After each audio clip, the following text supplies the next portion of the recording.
जय श्री राम। शंखनाद में आपका स्वागत है। राहुल गांधी को आजकल गद्दारी शब्द बड़ा अच्छा लग रहा है। जहां मर्जी जिस मर्जी के साथ चिपका देते हैं। भारत से बाहर विदेशों में घूमते घूमते देश विरोधी लोगों से मिलते जुलते अब गद्दारी उनके दिमाग में घुस गई है।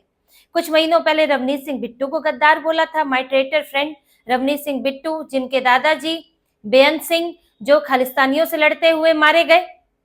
अब इन्होंने पीएम मोदी और अमित शाह के लिए इन्होंने गद्दार शब्द का इस्तेमाल किया है कि ये दोनों गद्दार हैं, आरएसएस वालों को बोल दो ये गद्दार हैं।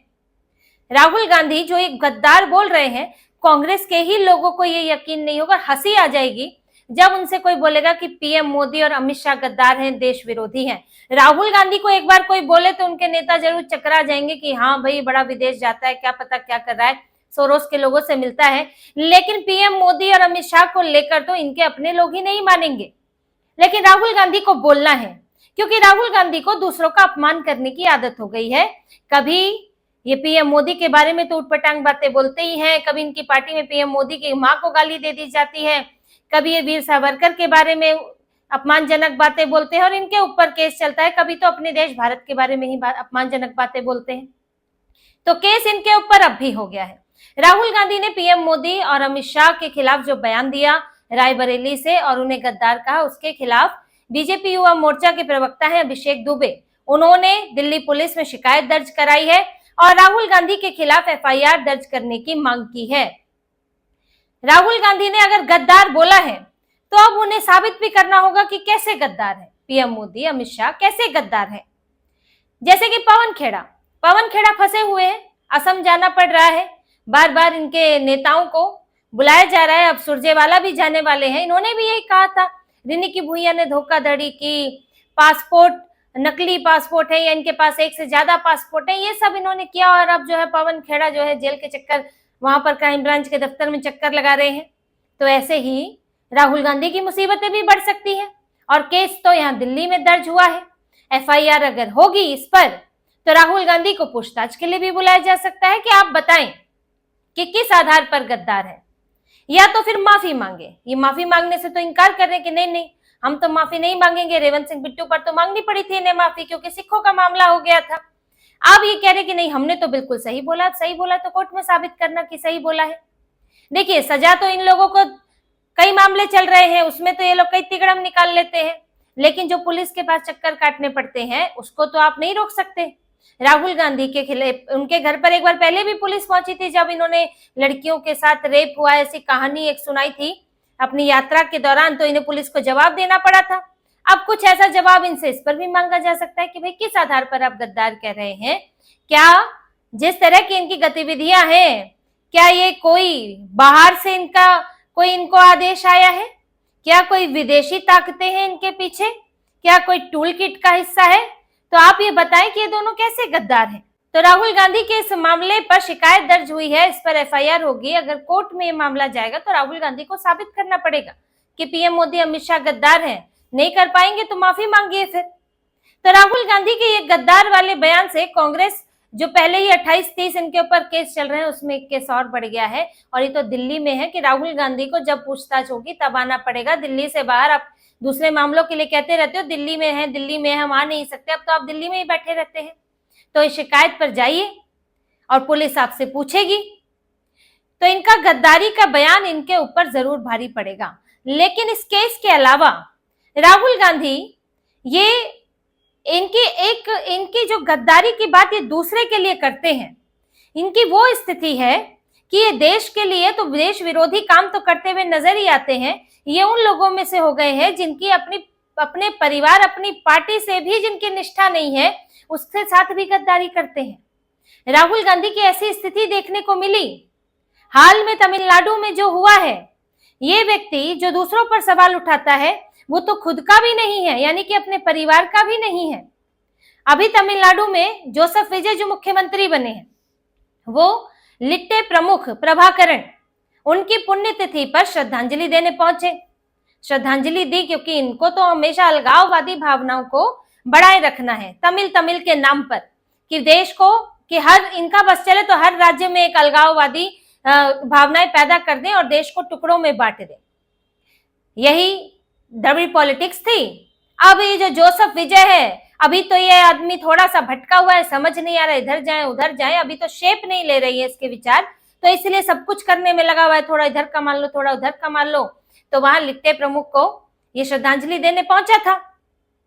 अब इस पर बीजेपी ने राहुल गांधी से सवाल किया, और ये सवाल जायज है, ये सवाल कोई ऐसा नहीं कि राजनीतिक है, क्योंकि लिट्टे प्रमुख प्रभाकरण राजीव गांधी की हत्या में उसका बड़ा हाथ था। आखिर राजीव गांधी को जो आत्मघाती हमला हुआ उसकी प्लानिंग किसने की थी? उस वक्त तमिलनाडु और श्रीलंका के जो तमिल हैं उनको मिलाकर तमिल की बात हो रही है, और ये सब कौन कर रहा था? लिट्टे कर रहा था। और राजीव गांधी ने उसके खिलाफ कार्रवाई की थी, तो राजीव गांधी को ही मार दिया गया। और राहुल गांधी आज टीवी की गोद में बैठे हैं, जोसेफ विजय की गोद में बैठे हैं, और उनकी सरकार में कांग्रेस के 2 मंत्री बनने जा रहे हैं, और बड़े ही आह्लादित हैं कि विधानसभा के अंदर राहुल गांधी, राजीव गांधी, के कामराज इनके नारे लगा रहे हैं, जिस पर राज्यपाल ने टोका भी इनके नेताओं को कि आप अगर शपथ ले रहे हैं मंत्री पद की, तो आपको इसमें जो लिखा हुआ है सिर्फ वही बोलना है, अपनी तरफ से आपको तारीफों के पुल नहीं बांधने किसी के। लेकिन कांग्रेस में तो चापलूसी का एक यहाँ पे परंपरा रही है, तो अगर हम मंत्री बन रहे हैं तो राहुल जी की कृपा से बन रहे हैं, तो राहुल गांधी, राजीव गांधी, के कामराज, इनका नाम लेना भी जरूरी है। 60 साल बाद यहाँ पर कोई कांग्रेस का मंत्री बन रहा है, सरकार में आ रहा है, और राहुल गांधी ने जिन 2 का नाम आगे बढ़ाया, जिन पर सहमति जताई, वो तो पैर धोकर पीने को राजी हो जाएंगे। लेकिन इसमें आप इनका विरोधाभास देखिए, इनकी स्थिति देखिए कि राहुल गांधी की अगर अपने पिता के लिए इनके मन में सम्मान होता, अगर इनको ये सत्ता का लालच ना होता, तो ये जोसेफ विजय से तो इनको अपना अलायंस तोड़ देना चाहिए था, अलग हो जाना चाहिए था। जोसेफ विजय ने इनके बारे में नहीं सोचा। जोसेफ विजय ने प्रभाकरण को जाकर श्रद्धांजलि दी, जिसका प्रमुख हाथ था राजीव गांधी की हत्या में। और आप सोचिए, राजीव गांधी का बेटा राहुल गांधी, वो जोसेफ विजय की सरकार में कूद कर मंत्री बनने के लिए, अपने नेताओं को मंत्री बनाने के लिए परेशान हो रहा है, और पद मिल गया तो खुशी से झूम रहा है। पहले आपने सपोर्ट किया, एक अलग बात थी। डीएमके ने तो खैर इनकी मौका परस्ती देख ली, डीएमके तो परेशान है, इनके साथ बैठना तक नहीं चाहती, इनकी शक्ल तक देखना नहीं चाहती। लेकिन जब एक दिन पहले जोसेफ विजय ने किया, तो कम से कम एक बयान तो देते कि जोसेफ विजय को ये नहीं करना चाहिए था। लेकिन राहुल गांधी की हालत ऐसी हो गई है कि वो होता है ना, वो रेगिस्तान में आपको एक बूंद भी पानी की मिल जाए तो वो आपके लिए सागर के जैसे होती है। तो वही बात राहुल गांधी के साथ है कि सत्ता तो मिल नहीं रही है, एक के बाद एक हार गले पड़ गई है। केरल जैसी जगह पे जीते भी है तो वहां आईयूएमएल सिर पर सवार बैठी है, मुस्लिम लीग की पसंद का मुख्यमंत्री इन्हें बनाना पड़ा। वहां पर मुस्लिम लीग पूरी तरह से इन पर हावी है, तो वहां तो सरकार जैसी इन्हें महसूस भी नहीं हो रही है। तमिलनाडु में अब इन्हें 60 साल बाद एक मौका मिला है, तो इन्हें बड़ी खुशी हो रही है राहुल गांधी को। और इस सत्ता के लालच में राहुल गांधी ने अपने पिता का ही अपमान कर दिया। तो ये इनके परिवार से गद्दारी है कि नहीं? राहुल गांधी दूसरों को गद्दार कहते हैं, इनकी अपनी गद्दारी तो साफ दिख रही है। अपने परिवार से इन्होंने गद्दारी की, अपनी पार्टी में इनका यही हाल है।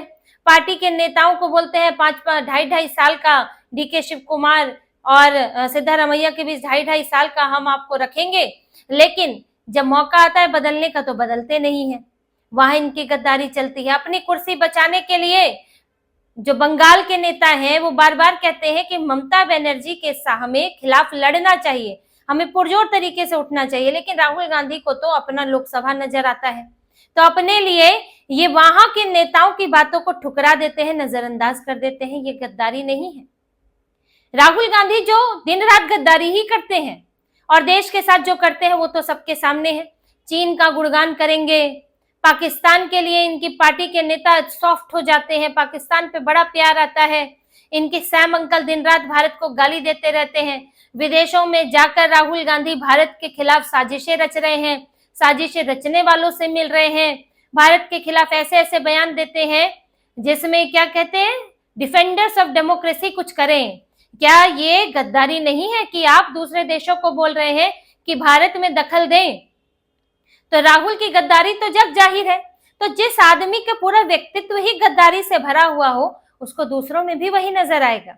और इसीलिए गाहे बगाहे आजकल सबके लिए गद्दारी शब्द का इस्तेमाल करने लगे हैं। क्या गद्दार हो भाई इसमें कि पीएम मोदी चले गए विदेश, देश के लिए काम करने के लिए, वो घूमने तो गए नहीं है। एक राहुल गांधी की तरह भी नहीं है कि अच्छा बोलकर गए हैं वियतनाम, तो उधर वियतनाम से होते हुए यूएई चले गए, फिर इटली निकल गए। ऐसा भी नहीं है कि यहाँ से वहां से घूम रहे हैं, फिर कहीं शॉर्ट्स में फोटो आ रही है, कहीं किसी के साथ, किसी महिला के साथ फोटो आ रही है, किसी महिला को डिनर करा रहे हैं, किसी महिला को घर छोड़ रहे हैं, ऐसा तो है नहीं। तो यहाँ तो जो है वो सामने है। फिर दूसरी बात, पीएम मोदी कहीं जाते हैं तो वो किसी और देश में अगर कोई जाता है तो खर्चा वहां का देश उठाता है।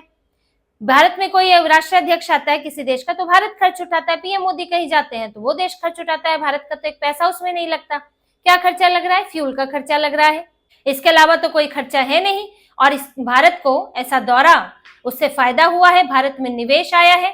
तो राहुल गांधी किस हिसाब से पीएम मोदी को गद्दार कहते हैं और अमित शाह को किस हिसाब से गद्दार कहते हैं? अमित शाह ना तो विदेश के मामले देखते हैं, क्योंकि यहाँ तो भाई चलिए मान लीजिए कि आप कह रहे हैं विदेश नीति ही बेकार है, तो विदेश के मामले आप तो एस जयशंकर को गद्दार कहना चाहिए था। आप कहीं अर्थव्यवस्था बेकार हो रही है तो आपको सीतारमण को गद्दार कहना चाहिए था। आप कहीं इंडस्ट्रीज बर्बाद हो रही हैं तो आप चलिए जी पीयूष गोयल को कह देते। लेकिन इसमें अमित शाह किस लिए? अमित शाह तो गृह मंत्रालय देखते हैं, तो वो किस बात के गद्दार हो गए? वो इस बात के हो गए कि राहुल गांधी को देखिए अपने लोगों को खुश करना है, और इनके अपने लोगों में है मुसलमान। और आजकल गृह मंत्री अमित शाह जो फैसले ले रहे हैं, और जो बंगाल में हालात चल रहे हैं, जो असम में हालात चल रहे हैं, जो गृह मंत्रालय के अधीन आता है, घुसपैठियों का मामला, देश की अंदरूनी सुरक्षा, तो बड़े ही दुश्मन बने हुए अमित शाह मुसलमानों के, खास करके मौलाना गैंग के। तो राहुल गांधी इसीलिए अमित शाह को टारगेट करके उन लोगों के भी हीरो बनना चाहते हैं कि देखो मैं सीधे अमित शाह को बोल रहा हूं। दूसरा, आजकल जो इन्हें हारें मिल रही है उसमें अमित शाह की भी बड़ी भूमिका बताई जा रही है। जिस तरह से कैंपेन किया, पार्टी देखी, तो उनकी बड़ी भूमिका उसमें बताई जाती है, चाहे बिहार है या फिर बंगाल है। वो 15-15 दिन, 20-20 दिन वहां पहले जाकर बैठ जाते हैं, पूरा संगठन देखते हैं। तो राहुल गांधी को इसकी भी चिढ़ है कि इनके पास ऐसा कोई बढ़िया नेता नहीं मिल रहा, और मिल भी जाएगा तो राहुल गांधी उसको बढ़ने नहीं देंगे, क्योंकि थोड़ा सा अपने से बेहतर राहुल गांधी को कोई आसपास दिखने लगता है तो उसको दबा दिया जाता है।